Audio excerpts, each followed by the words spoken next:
Good morning, children. Today we will study about the concept of equilibrium in electrochemical cell.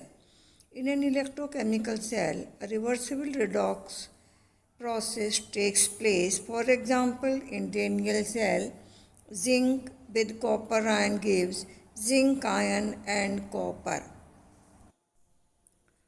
And now the first, at equilibrium, mass action ratio becomes equal to the equilibrium constant, that is Q is the quotient for the reaction and the Kc is the equilibrium constant.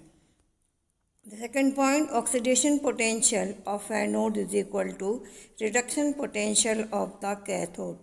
That is, the EMF is equal to oxidation potential of anode plus reduction potential of cathode is equal to 0. The cell is fully discharged, that is, becomes at equilibrium, that you can see in the graph. The upper side is the reduction half, the lower side is the oxidation half, and at equilibrium these two will be equal.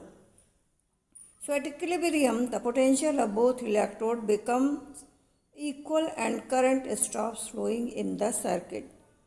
Now, the equilibrium constant, if the EMF of the cell can be used to calculate the value of equilibrium constant in a cell reaction, in the state of equilibrium, consider the following redox reaction again in this equation. Now for the reaction we can write the equilibrium constant Kc, and that you can that for the reaction Kc is equal to zinc 2 ion concentration into copper solid upon the zinc solid into concentration of copper ion. This is equal to the concentration of zinc ion divided by the concentration of copper ion. The next equation for the above reaction is E cell is equal to E0 cell minus 2.303 RT upon NF log concentration of zinc ion upon the copper ion. Since at equilibrium E cell is equal to 0, the above reaction becomes 0 is equal to E0 cell minus 2.303 RT upon NF log concentration of zinc ion upon concentration of copper ion at equilibrium. So E0 cell is equal to 2.303 RT upon 2F log Kc. In general, we can write E0 cell is equal to 2.303 RT upon NF log Kc, where n is the number of electrons present in the balance equation. Now we can write log Kc is equal to n upon 0.059 A0 cell. So we can write the Kc is equal to NT log of n upon 0.059 A0 cell. Now we will do the work done by the cell. Now, because all the reactions are spontaneous in the electrochemical cell, when a cell reaction takes place, electrical energy is produced due to the redox reaction. The electrical work thus done by the system or cell results in the corresponding decrease in the free energy of the system. According to first law of thermodynamics, electrical work done is equal to decrease in free energy. So work done by the cell, let n Faraday charge be taken out of a cell of EMF E, then work done by the cell will be calculated as work is equal to charge into potential. So that is equal to NFE, where N is the number of electron of Faraday and E is the EMF of the cell. Now work done by the cell is equal to decrease in free energy, that is minus delta G is equal to NFE. Similarly, the maximum obtainable work from the cell will be equal to W maximum is equal to NFE0, where E0 is the standard electrode potential.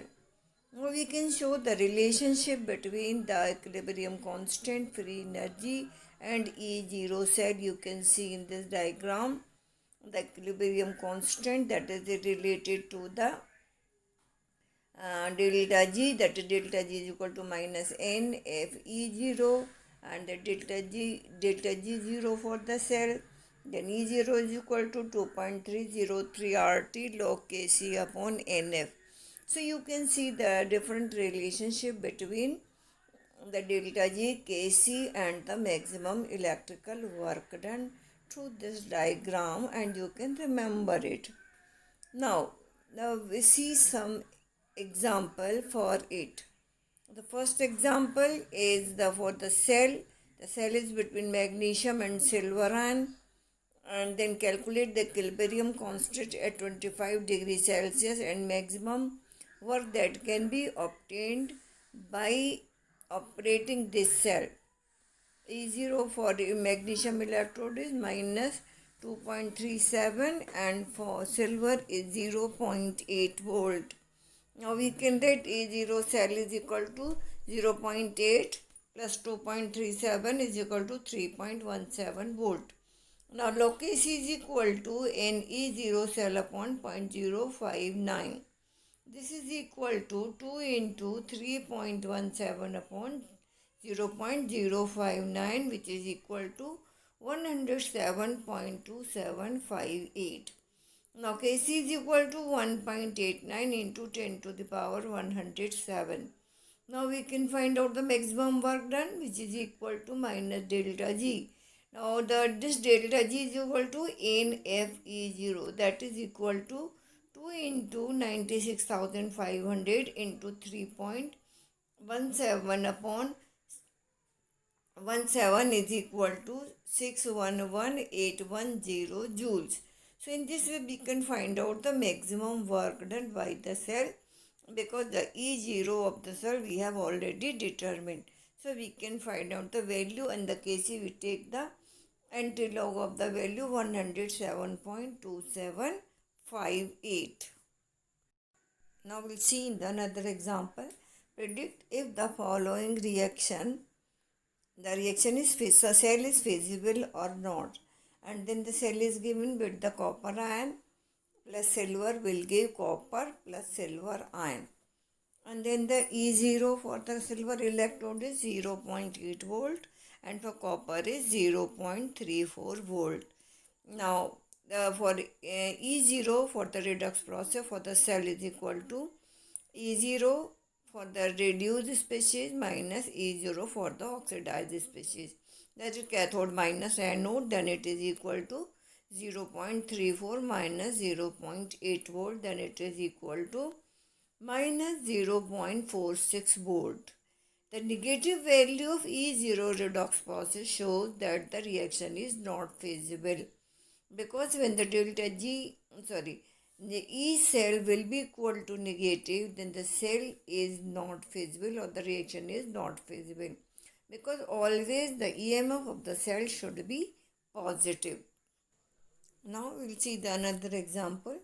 Calculate the standard free energy change for the following chemical reaction. Now the reaction is given between silver ion and cadmium. Silver ion plus cadmium will give silver and cadmium to positive ion. And electrode potential, standard electrode potential for the cadmium ion is minus 0.4 volt, and for silver is 0.8 volt. Now for reaction, for the cell reaction, E reduced means E cathode minus E anode, then the plus 0.8 volt minus 0.40, which is equal to 1.20. Now the number of electrons involved in the overall redox process is 2. That is N is equal to 2. The standard free energy change delta G0 may be calculated as delta G0 is equal to minus NFE0. Then it is equal to 2 into 96,500 into 1.20 joules is equal to minus 231,600 joules, equal to minus 231.6 kilojoule. So in this way we can find out the free energy change for the cell, for the given cell. Yes, now we'll do another example, that is asked in 2000. Calculate the cell EMF and delta G for the given cell at 25 degrees Celsius. Zinc ion and cadmium ion. The concentration of zinc ion is given 0.0004 m, and for cadmium 0.2 m. And then the electrode potential of the electrodes are provided. For zinc is minus 0.763 volt, for cadmium is minus 0.403 volt, and the value of R and Faraday is also provided. Now we can write E0 cell is equal to E0 cadmium minus E0 zinc. So when you find out the E0 cell, then it is equal to minus 0.043 plus 0.763 is equal to 0.36 volt. So the cell process is zinc plus cadmium 2 positive will give zinc ion and the cadmium ion. Now we write the Nernst equation for the cell. E cell is equal to E0 minus 0.059 upon N log Q. Q is the quotient. Now E is equal to E0.059 minus 0.059 upon N log Q. Then we can write 0.36 minus 0.059 upon 2 log 4 into 10 to the power minus 4 upon 2 into 10 to the power minus 1. So you will get 0.36 minus 0.059 upon 2 log 2 into 10 to the power minus 3. Now 0.36 minus 0.059 upon 2 minus 2.6990, then it is equal to 0.44 volt. Now we have to find out the free energy change for the cell, which is equal to minus NFE. Now number of electron is 2 and Faraday is 96,500 and the E cell is equal to 0.44 volt. So it is equal to minus 2 into 96,500 into 0.44 is equal to minus 84920 joules. 1 coulomb volt is equal to 1 joule. Then it is equal to minus 84.920 kilojoules. So these are some examples related to the free energy change and work done. And then you do some more examples related to this. And if you have any doubt, then you can ask.